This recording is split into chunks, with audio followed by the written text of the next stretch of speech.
So as I'm sure most of you know, Bad Bunny recently released his latest album and it has a bunch of great songs, but the one that's been stuck in my head since it dropped is the first one, Moscow Mule. It has a bunch of interesting elements, and today I want to create a beat sort of in that style, so let's see what we can come up with. Before we get started, don't forget to download my free production toolkit. This kit comes with MIDI scales, MIDI chords, and 5 original sample loops to get you started with your production. The kit is totally free and you can get it by downloading from the description down below. Okay, so jumping into Studio One. Usually what I do with reggaeton beats is start with the drums because they're pretty much the same, but this time I want to start with the melody for 2 reasons. Number one is that he's doing something very interesting, and what I love about Bad Bunny is that obviously he's reggaeton, but he also combines a lot of trap and pop elements, and that's exactly what's happening in the melody.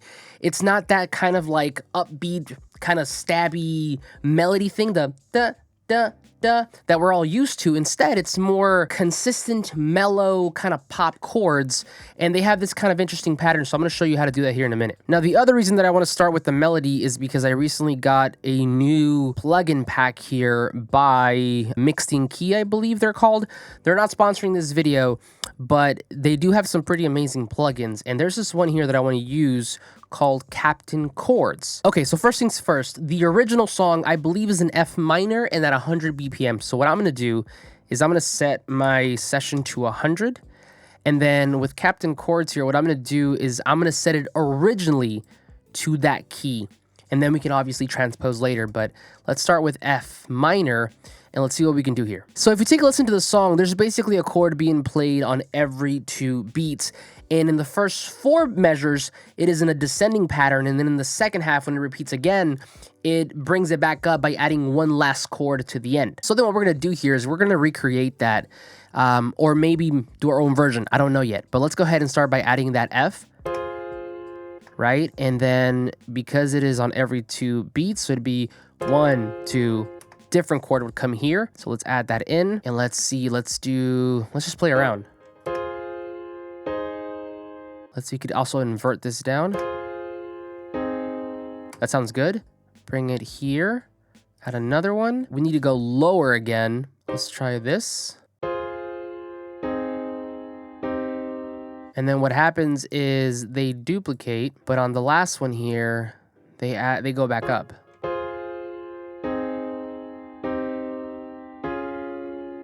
I'm not in love with that. Let's switch that up to an E flat major.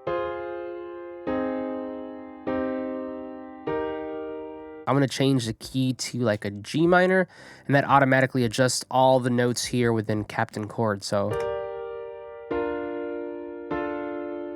okay, so I think I'm going to deviate a little bit here from that original pattern because I don't like how it comes all the way down. I kind of want it to go a little bit up. So what I'm going to do here is I'm going to switch some of these chords around.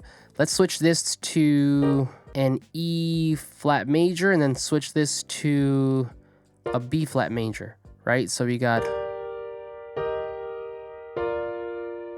And then what we could do is duplicate these.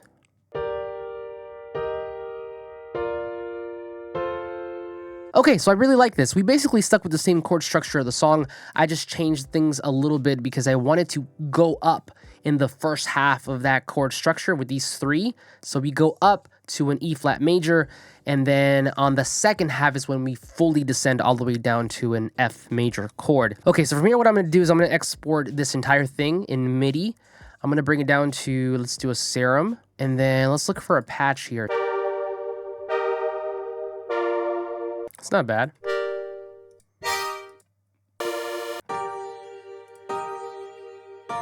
That could work. Let's add a bit of an EQ here, and we could filter this out as well.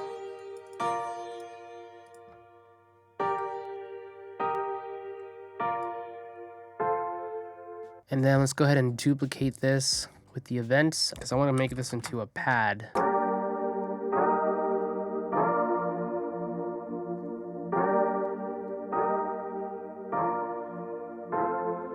Cool, let's move on down to the drums just to kind of get a bit of a groove here.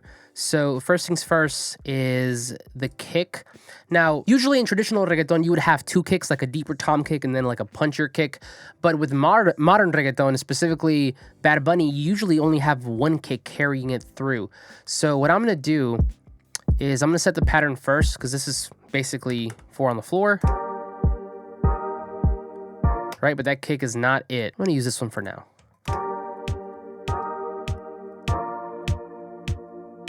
From there, let's move on over to the snare. Now check this out. If you own my Beatmaker's macro toolbar for Studio One, I just recently added a new option here for Reggaeton snare / claps. All you gotta do is click, check it out. So if you are an owner, this is already in your account. All you have to do is go download it. You should have already received a like an email basically telling you that there's an update. If you're not an owner, then definitely go pick this up. This makes beat making in Studio One so much easier. I'll link this and my production template down below in the description for you. Okay, but this snare won't do. Let's go over to my samples. And then what I believe is happening in the drums for the original song is that on the second measure, he's adding an extra little thing here. I believe it's right there.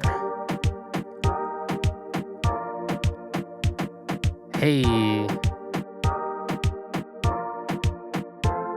I couldn't tell if there's a hi-hat in the original song, but I'm gonna add one. And again, I'm gonna use my macro toolbar here, hats. I'm using sample 1. Let's do an 8th note. But what I'm gonna do, because right now it'd be too trappy, and I don't want that. So what I'm gonna do is I'm gonna do select the downbeat, delete.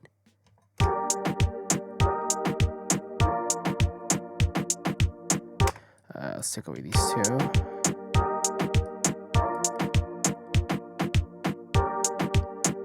And lower that down.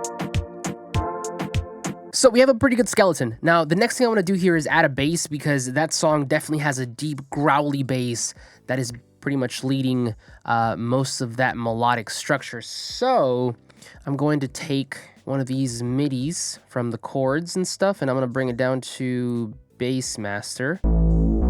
Really great VST for just basses. So what I'm going to do here is just leave the... Let me bring this up, because I don't remember what I played here. We played a G minor. So we keep the G because we want to keep the bass note of that chord, the root note. E flat major, so that is basically that D sharp, leave that there. And then a B flat, so we leave the A, and then it repeats, keep this, get rid of this. Boom, boom, and then we keep that F. But I can already tell you that that D sharp is way too high. So bring it down an octave. Yep, and then we could bring this whole thing down. One more. Hey. Okay, now we definitely need some sort of lead. In the original song, there's an arpeggio pretty much playing the bum bum bum bum bum bum bum bum bum bum. We're gonna probably do something similar, but I don't want to copy him one for one. So let me go ahead and just duplicate this here, the serum. Okay, so I found a plug here that I really like. I think this could work, but what I'm gonna do to make it really easy to come up with this sort of like melody here is I'm gonna go over to Scalar 2. And the cool thing about Scalar is, well, let me first set the key here. We are in G minor, boom. The cool thing about Scalar is that it lets you lock in the keys, so it makes it really easy to play. And one of the cool things is that you can set it to only the white keys. So now any white key that I play on my keyboard will be within the scale of G minor. And it makes it really easy to just to kind of come up with, you know, some ideas. So I had someone ask in the last beatmaking video how to use Scalar with other VSTs to pretty much translate what I'm doing in Scalar to another VST. Super easy. I'm going to use this lead here, right? So I'm going to set the input to Scalar. Then what I'm going to do is I'm going to take off the monitoring, so we only have the record for that, and then we only have the monitoring for Scalar. Right? So here we go.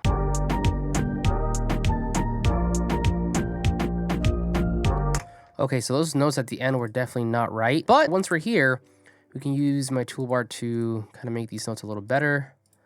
And then we can kind of maneuver them a little bit. And then let's also bring up the pad so I know what chords go with what here.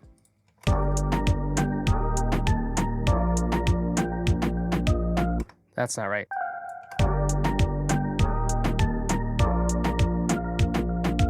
That is a lot better. So let's go ahead and just duplicate this. And then maybe We could bring this down an octave.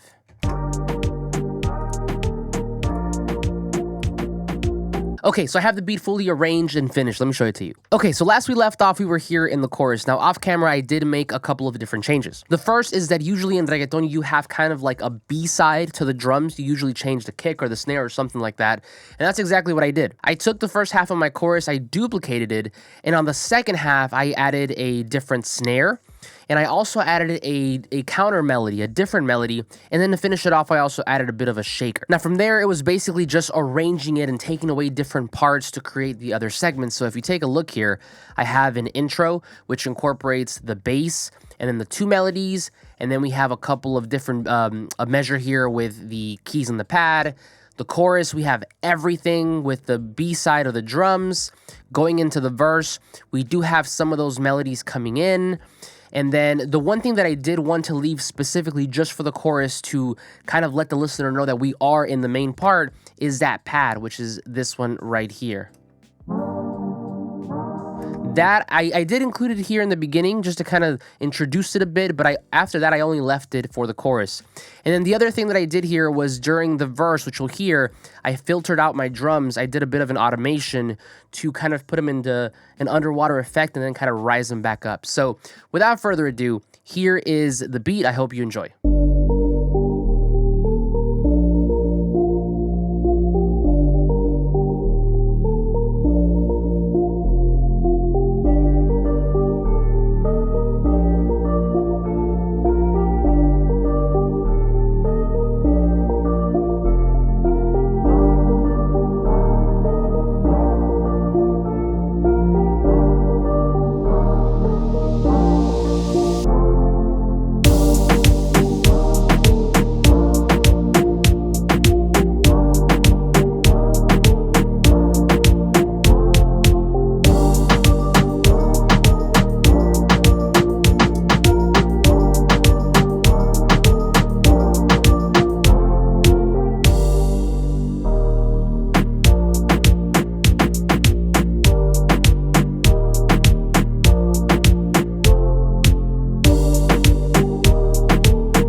But there you have it. Hopefully you enjoyed the video and the beat. And if you did, let me know by dropping a like and a comment down below.